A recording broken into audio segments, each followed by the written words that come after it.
Instagram. Hello, everyone on YouTube. And welcome to our monthly live stream where Shelly and I are here to answer your burning questions about practicing. How are you? Thank you so much for asking. I'm doing well. I'm excited for Friday. I'm very excited for, oh, thank you so much. I'm very excited. Any tips? Oh man, tips galore. Tips, mountain of tips. About to bring my cello from storage. Haven't played for 3 years. Any tips? Okay, so you are getting back into your love for the cello. I love it. We have a question right off the bat. Thank you so much. So, oh, thank you. Thank you so much. I really hope to be inspiring. That's what I really hope for.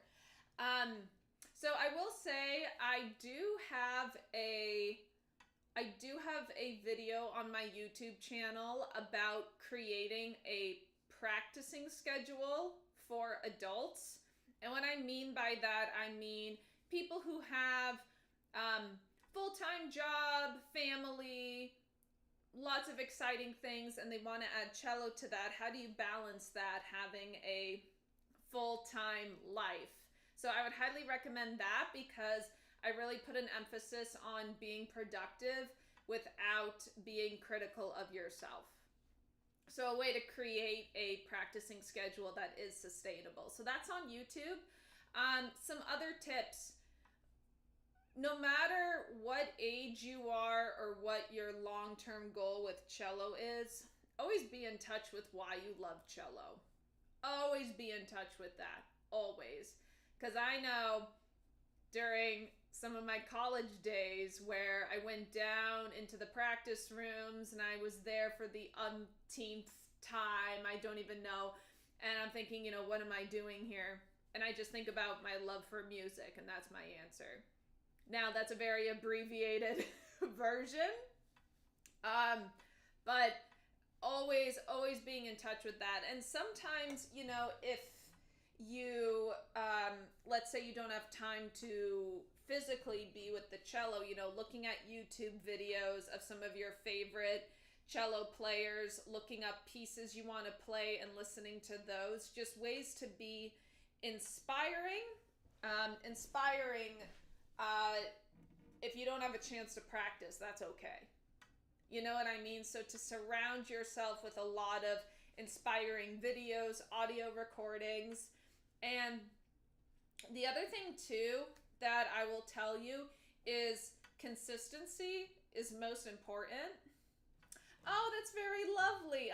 This doll shared that it brings them peace in their life, which I think is a beautiful thing. What I would also, and I mean, this is for cello learning in general, but I think especially when people are getting back into it, consistency is important, but also consistency can just be 30 minutes a day. Then you bump that to 45 minutes a day. A lot of people think they have to do these giant chunks of practicing and that quantity is better. Quality is best when it comes to practicing. So I would say to set yourself up for success, make a schedule that is going to be sustainable and that you can build on. And to just be, understanding with yourself. It's hard when you have memories. If you played cello in the past and you're coming back to it, you want to immediately start where you left off, but it doesn't always happen that way. If it does, it's very, very rare. So to be understanding that I will get there, but it will take some time. So yeah, that's kind of what immediately, yeah, I would say in terms of the shorter practicing chunks, just whatever you think is sustainable. If you think you could start with an hour, that's great. If you want to start with 2 30-minute chunks throughout your day, that's fine. It's just one of those things where I've seen students, they immediately want to jump and do like 2 to 3 hours a day, and then they get so tired and burnt out and frustrated, and it's like, well, yeah, that's a huge commitment to just go into right off the bat. So I would say really start with consistency and sustainability when you are making your practicing schedule. But yes, quality's huge. I can speak from experience when I was in college. When I was in college, undergrad, I practiced 5 hours a day. Then it went down to 4 hours a day in my master's, and then 3 hours a day in my diploma, because I was getting better at managing my time, practicing more efficiently. I will say another doll asked a wonderful question. What about warming up the instrument, which has been in storage for 3 years? And someone else is curious about that, and that's a very excellent point. I'm really glad you brought this up on YouTube. So if your cello has been in storage for 3 years, I would highly recommend taking it to a luthier in your area, because the wood is, I mean, when we play the cello,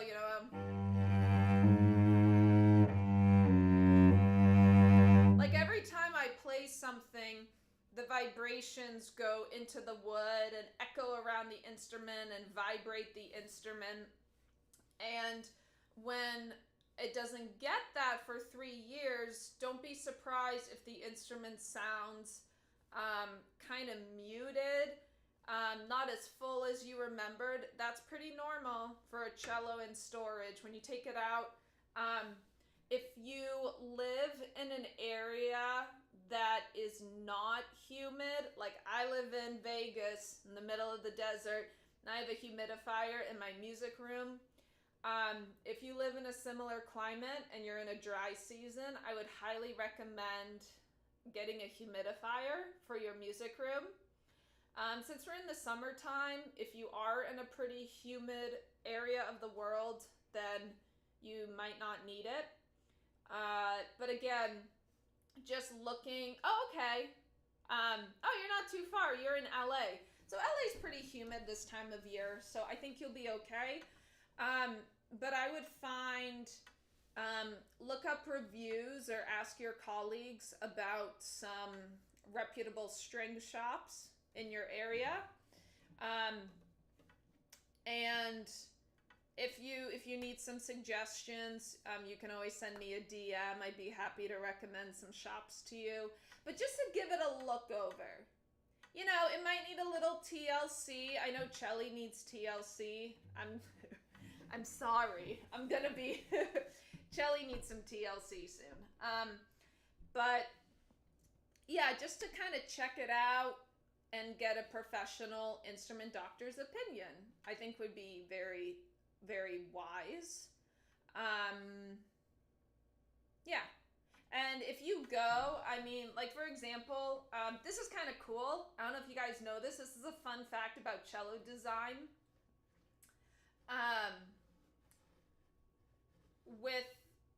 With the cello, right, we have these seams around the edge on this side and this side. And the same thing with violin, viola, double basses.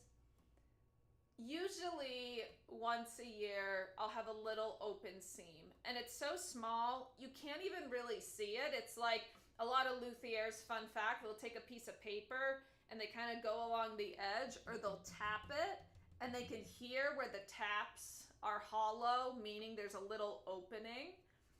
And I learned that that is part of the design so your instrument doesn't crack.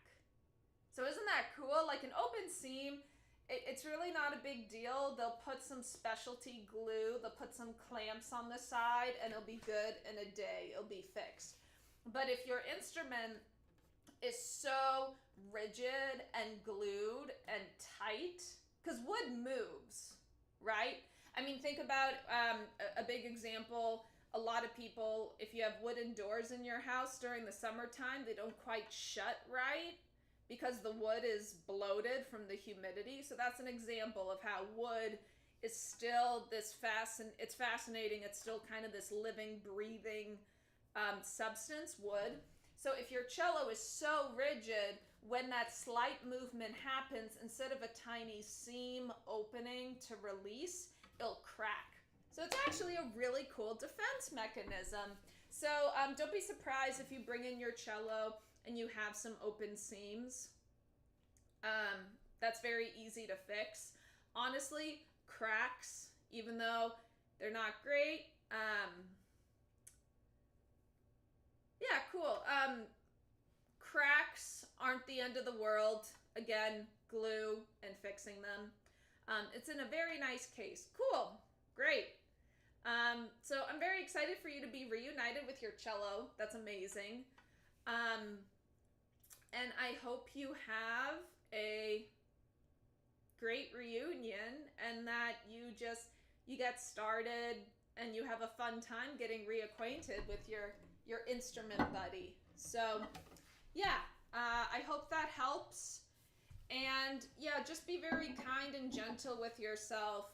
And it's better to start small, get sustainable quality in your practicing, and then you can build on it from there. It's better to do it that way than to burn yourself out and get frustrated. You're most welcome. I'm very excited for you. And thank you. Thank you so much for your questions. It's awesome. Great. And thank you to Shiitake on YouTube for asking questions about taking the instrument itself out of storage. That's very important. Taking care of our instrument, getting checkups on it. I swear it's like having a child. I have to bring you to the doctor. I gotta clean you. I feed you with practicing time. It's really like a child. A lot of upkeep and maintenance. So great. Awesome. Great. I'm gonna check the chat on Instagram. Make sure I didn't miss anything. But thank you for your first question. That's excellent.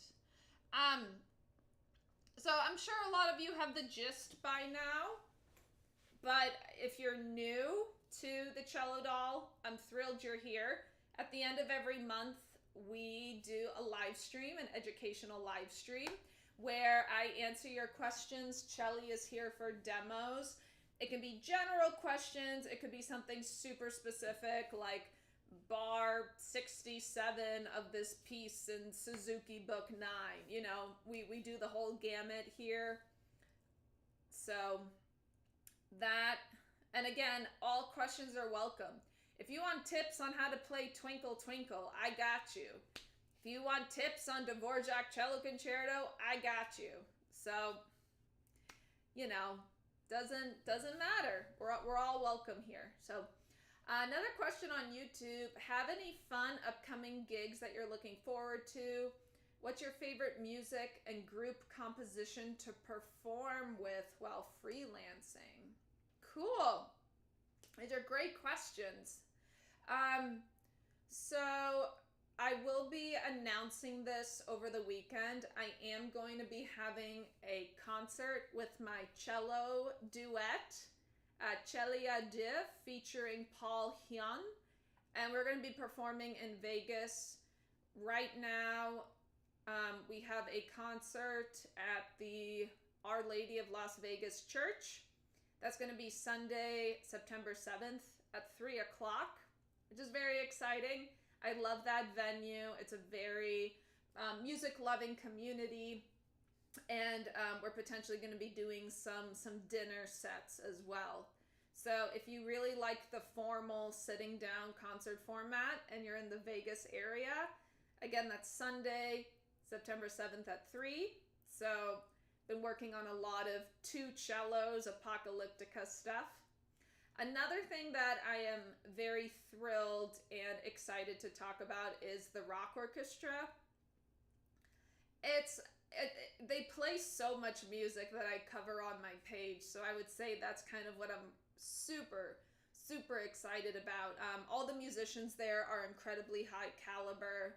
You know, a lot of people there coming out of top music schools, incredible resumes, and it's an honor to play with them and to meet a lot of like-minded people who value a high caliber of musicianship, but also want to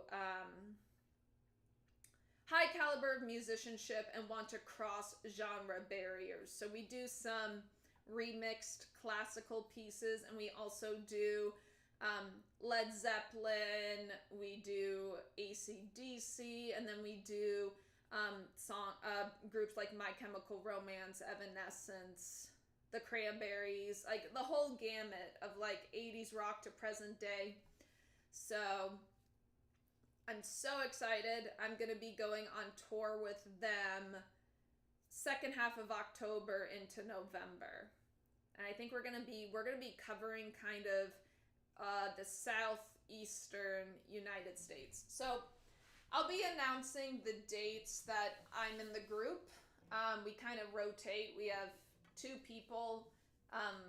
So it's a solo cello, but there's 2 of us, so we kind of rotate. So I'll be announcing that soon, but just anything, you know, it's very interesting. When I was in college, I really loved romantic era music and going kind of late romantic, early modernism. Those are some of my favorites. And I find there's a lot of parallels between that and rock and roll music. So I think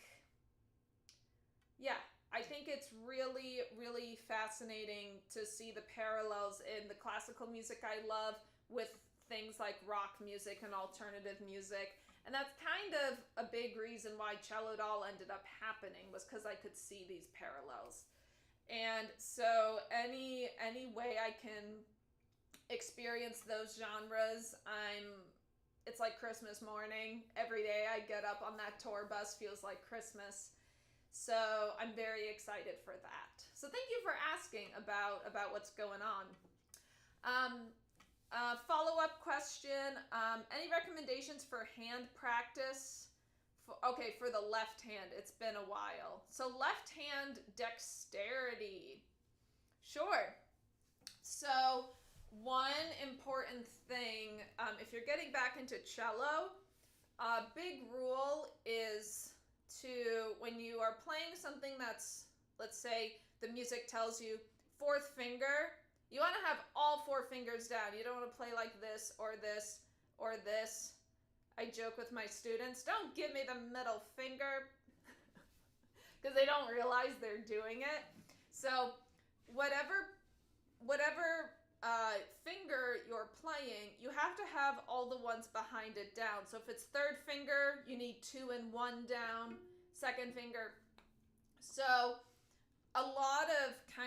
there's a lot of warm-up drills you can do, but I would start really slowly, just walking up and down the fingers, making sure you don't have anything popping up in the middle. So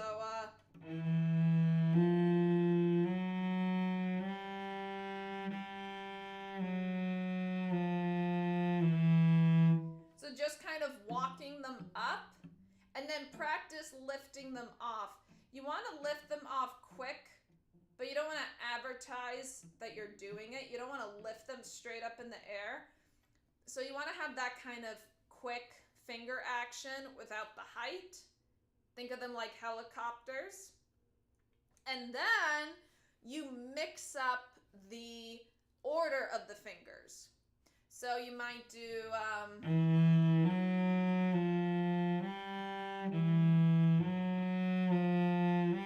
1, 3, 2, 4, or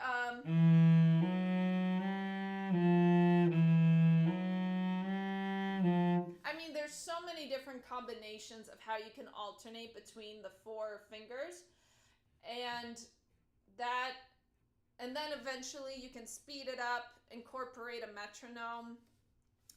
There's, oh man, it's really escaping me. There's a famous finger exercise a lot of people do. Might be Feuillard, Feuillard. It might be his. I don't remember. It's one of the big etude giants. If someone in the chat knows, let me know. It's embarrassing. I can't remember. I think it's that one. But it's basically, I just explained to you what his exercise is. But he has a specific ordering. Oh, Kosman. It might be Kosman. If you Google it, it'll pop up. A lot of cellists make videos of it. So yeah, finger drills, different combinations. And also be careful that your thumb doesn't clamp. If you find, one thing I like to do, and I tell my students, is wiggle your thumb under the neck if you tend to clamp. Because if you give it a little wiggle, that's going to release it. So let's say you do a finger drill, wiggle, then wiggle, wiggle, wiggle again. Yeah. So that's going to help with your left hand dexterity. Going to YouTube, violin and fiddle player here. Have you ever looked into Celtic folk? If so, would you suggest players play melody or harmony? Oh, we can do it all. I would highly recommend, there's an incredible cellist who has kind of made it her mission to explore Celtic music on cello. I've had a couple students interested in it, so I've definitely gotten some Celtic books when working with students, but they're called the Celtic Cello. I would highly recommend looking up Celtic Cello. That's what she goes by.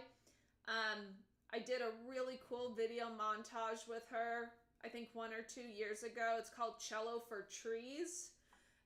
We did a video, like one of those grid videos with a lot of cellists in it, and a lot of trees were planted as a result of that video. So if you search that, Cellos for Trees, Celtic Cello, you'll find it. Oh great, you found it. It's the Kosman finger exercises. Thank you. So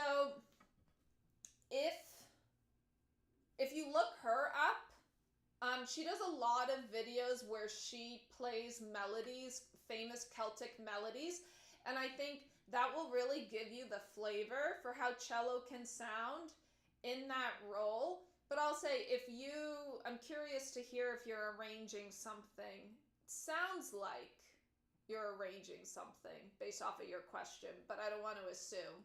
I think if you're playing, because violin and fiddle really, have such a classic Celtic sound, cello and violin together is beautiful, especially harmonizing together. You could even experiment with having the cello playing both roles, doing harmony and then melody, and kind of switching off that role could be a cool thing to experiment with. So I would say we can do both. We can definitely do both. And the thing that's really cool is there's a place, basically when we get to our open A string, we are at the same pitch as the lowest violin string. So the lowest violin string matches our A string. So anything up the A string, we can be in your register and kind of have almost a violin timbre or color. Of course, you're going to be able to tell they're two different instruments, but it's really cool that the cello can kind of weave itself in and out of the violin register. So I think a big part of your question depends also on the ensemble you are thinking. You know what I mean? Because if you're in some sort of crossover Celtic group and your cello's the only string instrument, well, it's probably going to take a lot more melody to recollect a lot of fiddler music. So I think that depends. I think it depends on what your ensemble is, and I hope that helps. But cello is great for harmony and melody. For melody, we can really project and have a thick sound. So cellos are good for both. And I'm not just saying that because I'm biased, I promise. But usually, if we have the melody, it's usually on the A string, even in orchestra, like classical orchestra music. Like the Brahms, ooh.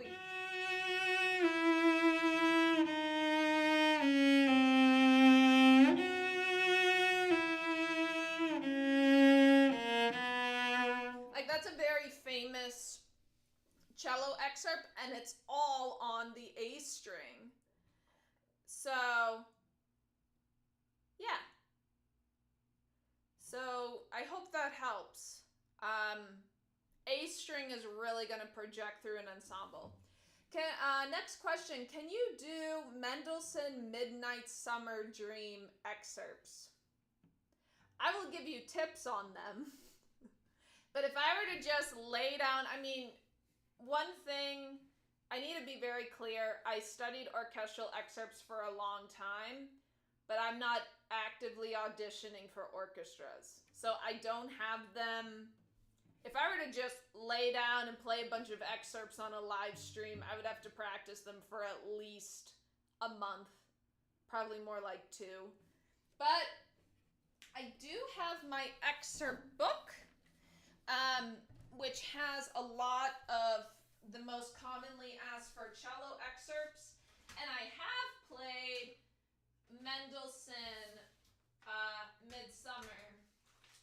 So let's see. I had a really funny moment. So I don't know if you dolls know this. When I can see my YouTube live stream, and it's a little delayed, of course, because of the internet. And I sat down and I looked and my chair was empty. And I was like, what? That's weird. But no, it's just the delay. It's like in that horror movie when someone goes in a mirror, but their reflection isn't in the mirror. I just had a freak out moment. Oh, you're most welcome. Thank you for joining the live stream and asking your fabulous questions. All right, Mendelssohn. Yeah. So, let's see. What do I have here? I'm looking at my old notes from my excerpt book, Scherzo, Midsummer Night's Dream. Oh, we have a good follow-up. Speaking of excerpts, excuse me.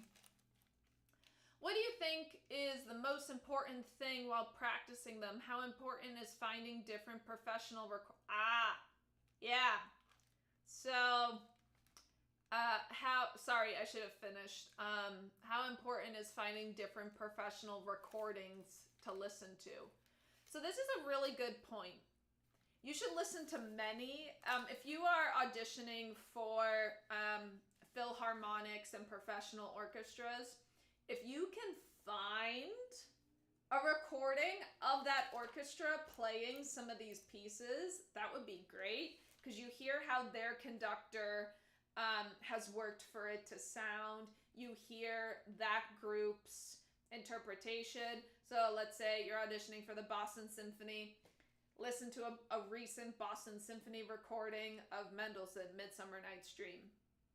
The other thing, listen to a couple different groups. I talk about this with my students. It's a really funny, funny's not the right word, but there are some places in scores where the conductor will stretch the time, and that's kind of traditionally been adapted, and it's not in the score. It's not in the score. It's not written, but they do it. And someone liked how it sounded, so another orchestra did it, and you know, after 20 years, it's just part of canon. You stretch this one bar. And if you go in an audition and you don't stretch the bar, you don't play with the timing. So you should always listen, because sometimes with tradition, it's kind of like a game of telephone. So definitely listen if you can listen. Also depends on what country you're in, because orchestras in America sound very different than orchestras in Europe. So I would definitely try to get recordings as close to your location as possible. All right, enough procrastinating. Let's get to some Mendelssohn. So in my notes, what do I have here? Oh yeah, okay. Spiccato, full hair, elbow lower, all notes off, start from the string. So this is an articulation note I had given myself about. I got up too fast. That wasn't nice. Okay.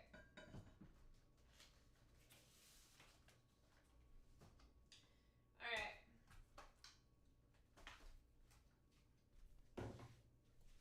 For those of you who don't know, I have very baby ankles. And sometimes if I stand up too fast, it takes me a minute.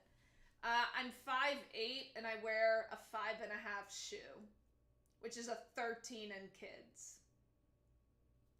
Think about that for a minute. All right. So, spiccato. Spiccato can be your best friend, but it can also be very dangerous when you are learning the scherzo. So, right away, like even just the beginning, I'm gonna do it a little under. It's in 1, 1, 2, 3, 1, 2, 3.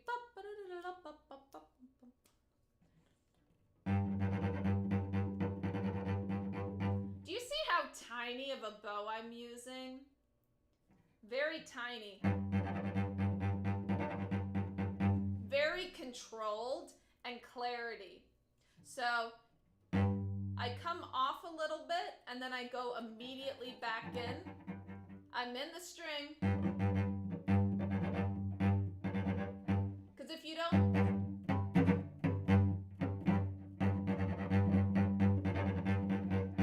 like every single one of those has to be crystal clear.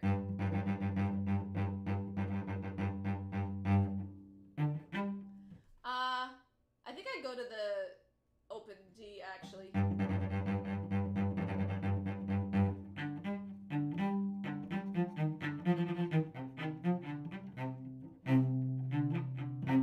Those accents, you don't want to hit them, but you want them to be accents. So that's another thing. Articulations are so important in orchestra auditions, especially in something like this scherzo, because there's actually not a lot of articulation. So if there's an accent and you kind of play it like everything else, it sounds like you missed that one accent on this one line. So I would really practice, and I'm talking about if you have like a really unique articulation, practice the bar before it, the bar of it, and the bar after. So,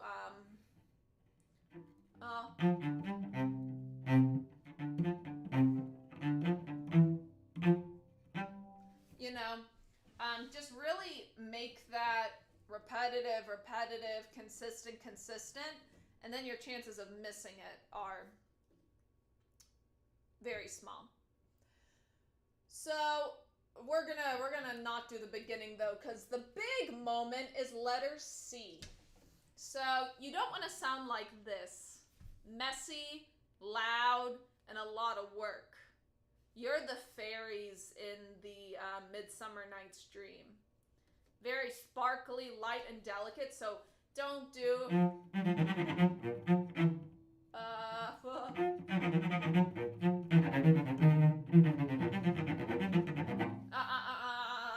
Wrong. Can you imagine if someone just came on my live stream for those 5 seconds? And they're like, God, why does she sound like that? That was the wrong way. Okay, that was the wrong way. So, some notes I have here. Practice slurred in 6. This is really going to test your left hand. You did! Someone said, yeah, that was me. I came on your Instagram. Yeah, that was an incorrect demonstration. So let's practice how we get to the right one. Very clear.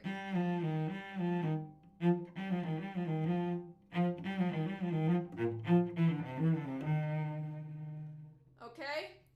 All of these groups of 6.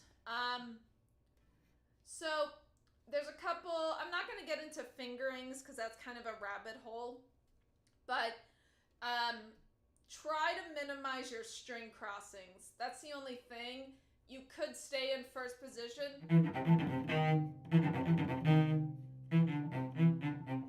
But that's a lot of string crossings. And if you're trying to add spiccato to it, that's an extra variable. So you really got to try to make things simple and effective because we're going to add spiccato onto everything. So you're going to do your slur 6. And then I think I do, yeah. It's been a minute, guys.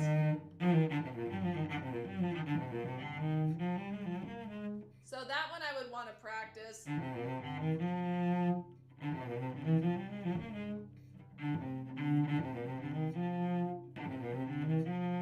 So I'm also adding slurred 6 plus a 7th note to hear the transition over the bar line. Now, so if you have a long strain of these 16th notes, I'm going to give you one of my top tips for any fast passage. If you have a bunch of fast notes. So I said 6s, right? So we're going to do,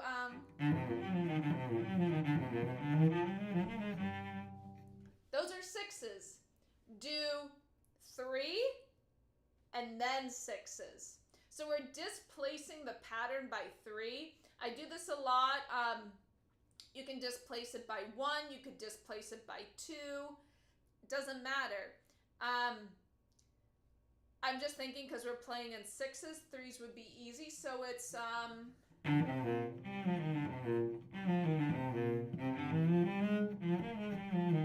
so it's still groups of 6, but instead of every bar, we're doing a half bar, half bar, half bar, half bar, half bar. I hope that makes sense. We're just doing different variations on the slurred 6s. Then I would really practice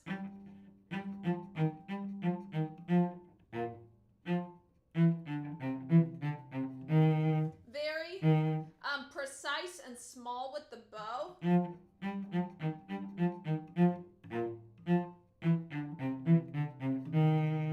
That's a great follow-up. I'll get to that in a second. And then you speed that up.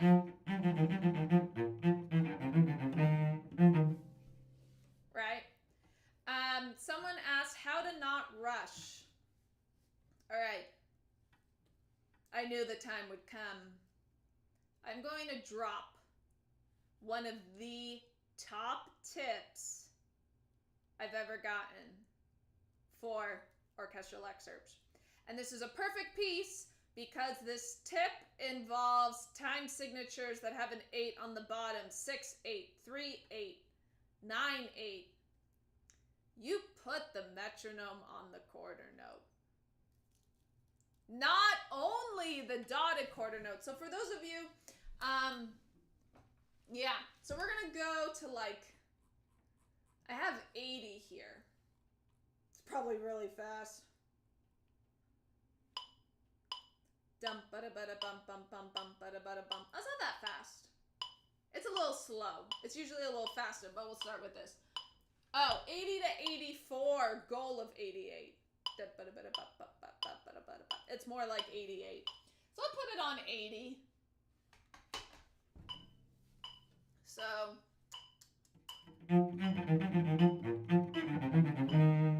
right? That'll really test your pulse. You put it on the quarter note. Okay? So I have on my thing, so it's, the math is a little wonky to do that. Well, how do you do that? You take, oh man, I don't remember how to do the math. I haven't had my second coffee. I have written here 148, so we're just gonna go with what I wrote. Oh, I know what it is. Yes. Okay. You take, okay, dotted quarter note was 80. You take 2/3 of 80, 2/3, add it, you get your quarter note pulse. That's what it is. Math, I'm telling you. So I'm gonna do like 40. This is your quarter note. So regardless if it's a quarter note or a dotted quarter note in 6/8 time, you should sound exactly the same. And your rhythm is going to be so solid. So I will sing it once.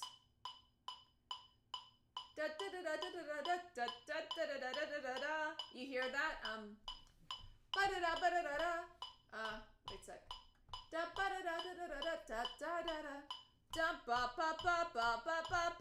You're basically practicing 3 against 2. That really gonna mess with you in a good way. It's really, really hard to do at first, but if you are in, again, 3/8, 6/8, or 9/8 time, if you can practice the dotted quarter note, which is the most traditional, and the equivalent quarter note, and be very steady throughout, that's really going to help you to stay steady and not rush. Another exercise, so I'll give your brains a break. Let's go back to the traditional dotted quarter.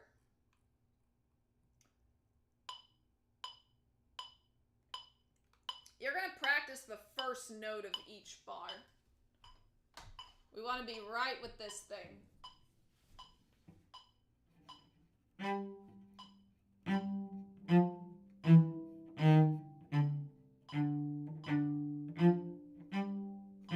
That seems easy, right? Okay. Let's do the first 2 eighth notes of each bar. Okay?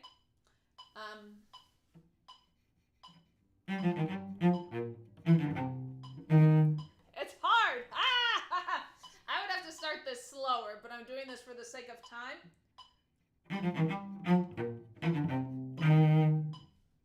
Again.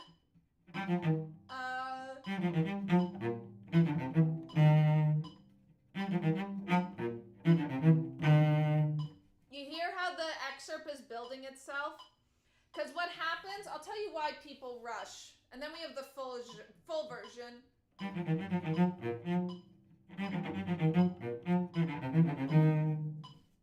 Okay?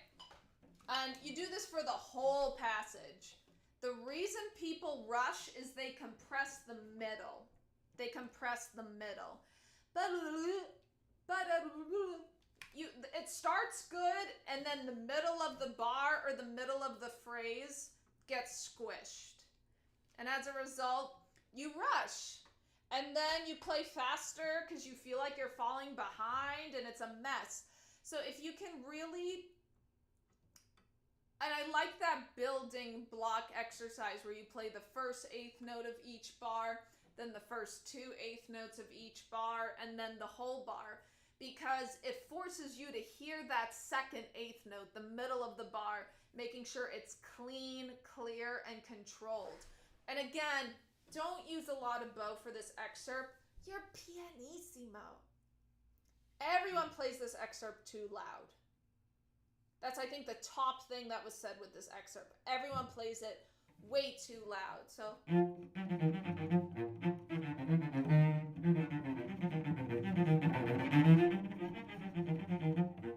you really want to make a big deal of the hairpins and then immediately come back.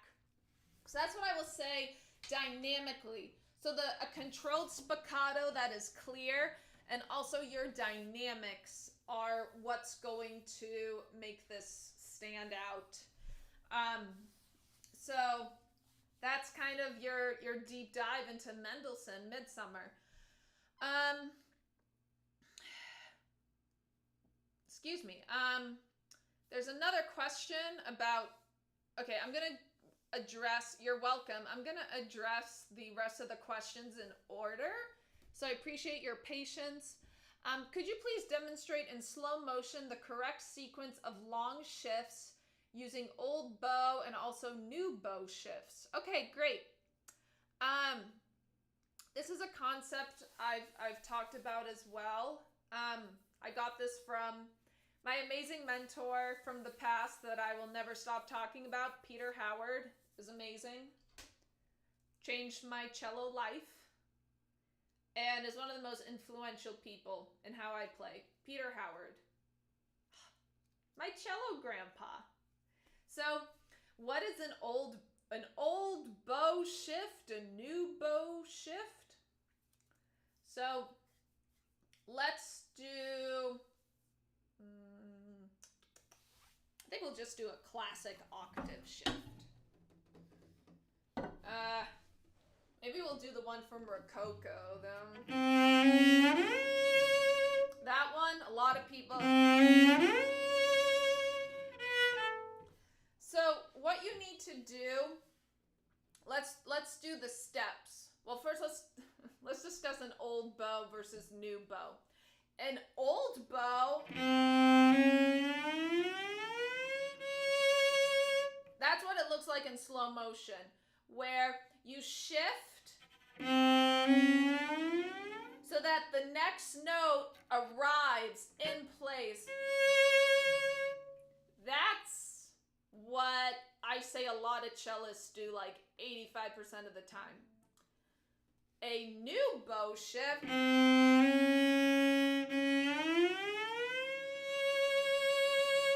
you are shifting on the start of that high note. And the result is you get a very romantic sounding slide. That's why I think these should be used sparingly, because then it's going to sound like a slip and slide all over your piece, and they get kind of corny and predictable. So use them with caution.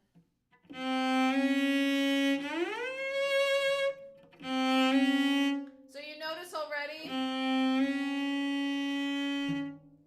I put my thumb on top so that the coast is clear to slide. So I rotate. So I don't exaggerate it this much. I'm just doing it for the demo. You swing your elbow back. The thumb comes up and on top. Whee! And then you go. So new bow. And if your elbow, it also forces your elbow up. What? You've heard that a million times from me and probably every other cello teacher. Elbow up. Okay? So that's the new bow shift. If I go back to the old bow shift, I do the same setup. My arm setup does not change. When I shift is what changes. Old bow, you shift sooner. New bow, you shift later. That's the TLDR, okay?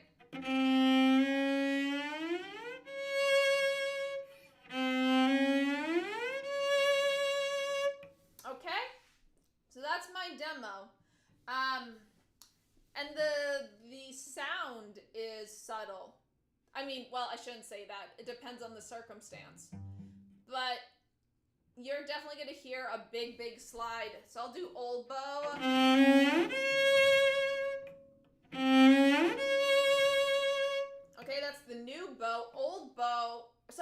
the old bow. Oh my God, I'm being so confusing. I'm sorry.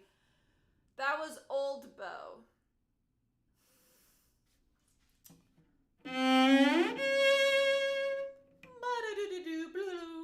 You know, that's old bow. No, that was new.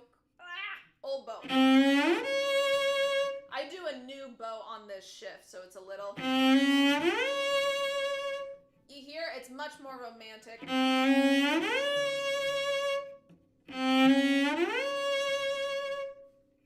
Okay? You're gonna hear that a lot when you do the new bow. But it gives some pizzazz. It gives a juicy romantic sound. But I don't use them that much. Cool. We had a question about fourré papillon, which means butterfly. And fun fact, I have not played this piece before. I know. So I'm going to go on my little tablet and I'm going to go to IMSLP. And this is a piece that's on my bucket list. But, I mean, it's, you know, how many famous cello pieces are there? I've played a lot of pieces people have never heard of. So there's a balance, you know? It's kind of hard to play every single well-known cello piece in your lifetime. But that makes it exciting. I'll always be able to learn something. IMSLP has an app. Excuse me. I am old. I feel old. I didn't know that. If any of you use the app and you really like it, let me know how it is. I want to get it, but only if it's worth it. Okay, papillon. Little butterfly.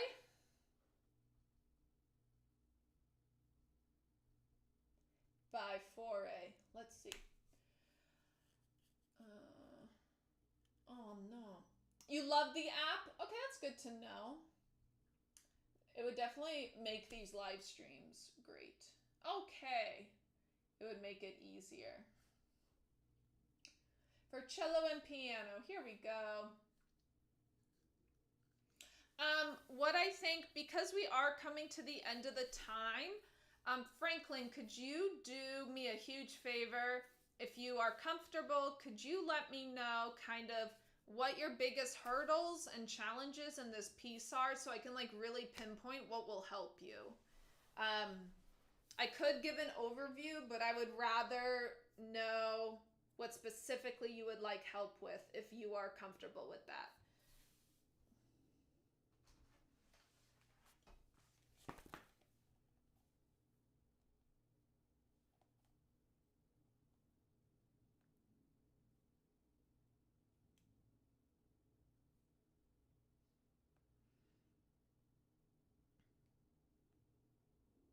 All right, we're gonna go with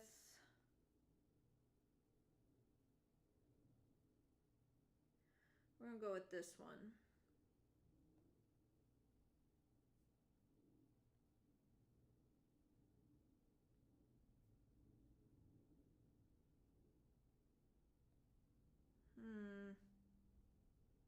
That's annoying. Okay. It doesn't want me to look at it on my tablet. Trying to play cleanly and without tension. Thank you, Franklin. That's very helpful for me. Believe it or not, I don't have a copy. All right. So for those of you who don't know, I want you to imagine a butterfly fluttering its wings. And that's what this piece is supposed to sound like. It's very fast. It's very virtuosic. It's often an encore piece for concertos. So it's very fast and flashy. And as Franklin very intuitively already pointed out, you know, being clear. And I love that you brought up tension, Franklin, because that is the number one thing that will sabotage your fast playing in terms of how fast you can play and how cleanly you can play is tension. Tension is one of the top forms of sabotage. All right, I got it in front of me. Oh no! Well, that's embarrassing. My Instagram live stream fell down. It's not the first time and it won't be the last. Okay, so cool. I have the part.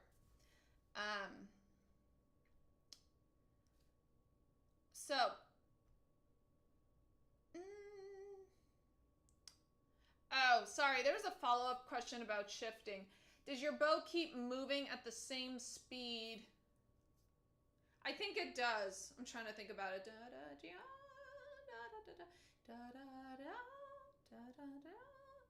Yeah. Yeah, you want your finger, yes, your bow speed pretty much stays the same. It might slow down a little bit. I shouldn't say that. Sorry, I'm going to backtrack.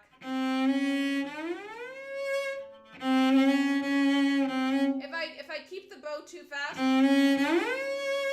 you're going to hear a very exaggerated, not tasteful. So I would slightly slow down the bow during the slide and then resume your bow speed you had before. But the difference is very subtle. And yes, that's how you shift.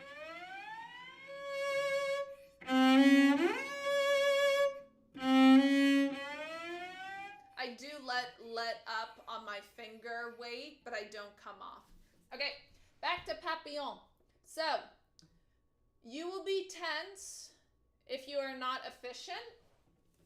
And I would start right away separate bows. I'm pretty sure your teachers already told you this.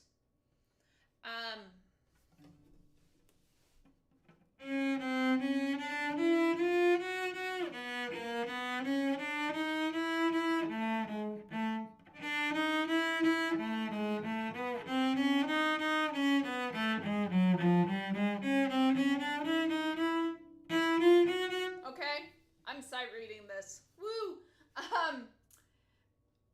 So you notice when I'm slow, I don't use big bows. That's so huge. If you're practicing a fast piece slow, use tiny bows because slow to fast, your bow technique is going to be much more similar than if I were to do this.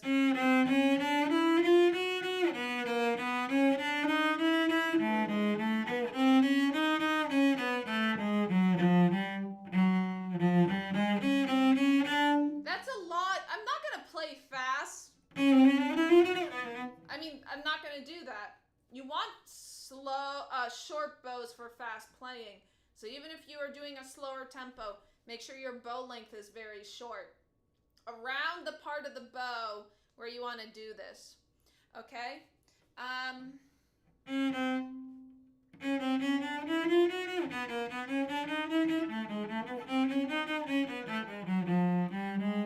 So you want to make sure your elbow is supporting your left hand. If your elbow is down like this, it's going to drag your hand this way, which might make your thumb clamp and all sorts of stuff. Your left hand is essentially like a butterfly too, just kind of fluttering around for those notes. Now, let's practice. If you're feeling tension, it's probably in your thumb because there's a lot of shifting here. So I would do, so for those of you who don't know the music, slur 4, slur 2, separate, slur 4, slur 2, separate. That's the pattern I have in this edition. So I would practice.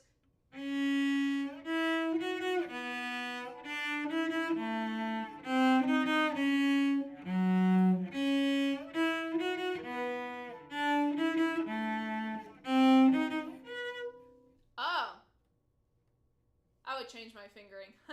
That's okay.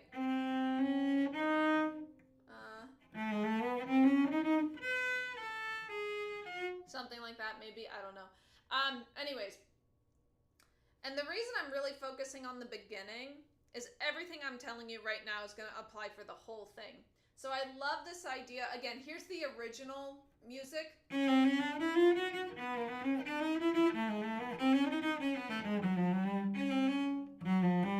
I always miss that. Okay, so.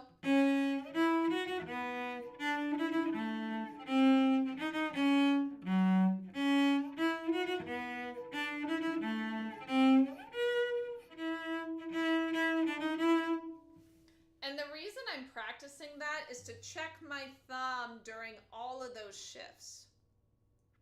So,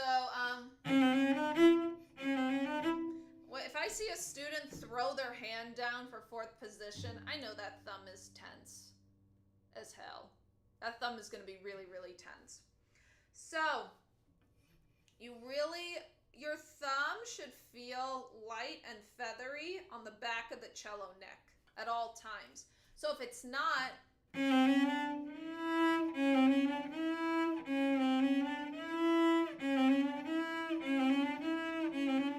I would just drill that one shift.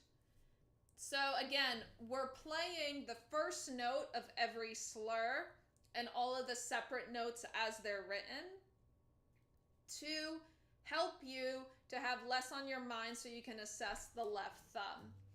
And again, slower tempo, make sure the bow stays tiny because then it's going to be a smoother transition as you speed up. If your bow length is too long, it's going to sound really messy and you've been practicing this long bow length for, I don't know for who, because it's going to be small when you speed it up. Let me just look at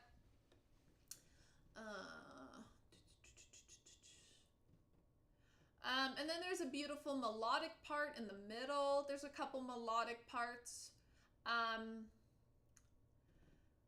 And that's kind of your chance to have a breather from all of this fast, hectic stuff.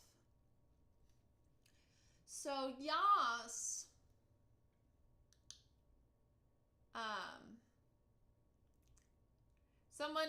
You make me laugh. Someone in the chat wrote, I'm a bassoonist. I've been playing for 3 nights. Why am I watching a stream of a random cello?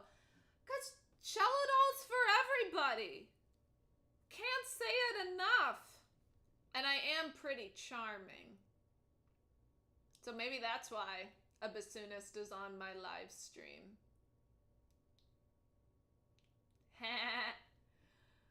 Well, thank you. I'm honored to have other instrument types on here. Bassoon is the cello of the woodwind section, though, let's be real. It really is. Yeah, cello and bassoon, we're like this in orchestra, man. We have a lot of the same parts. Okay. Cool. So I hope that helps you for Papillon. I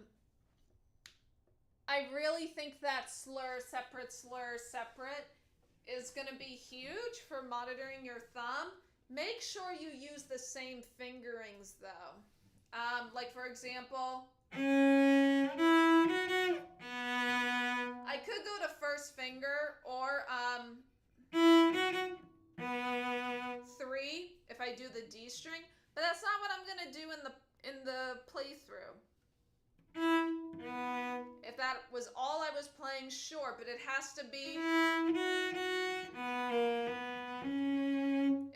the 2 because of the rest of the notes. So just make sure your fingering stays the same. Oh, cool.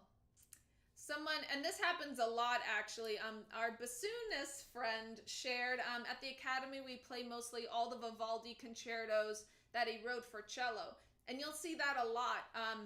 For another example, double bassists and violas will play the Bach cello suites.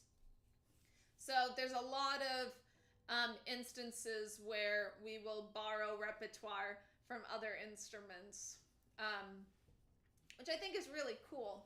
So, awesome. My dolls, we are out of time. I am so thrilled with all the questions that you brought today. Again, if I don't have you all here contributing, then I just kind of spew tips I've been thinking about lately or things I have done in teaching recently. So having your contribution is what makes these live streams very unique and a surprise each time, and I am here for it. I love it.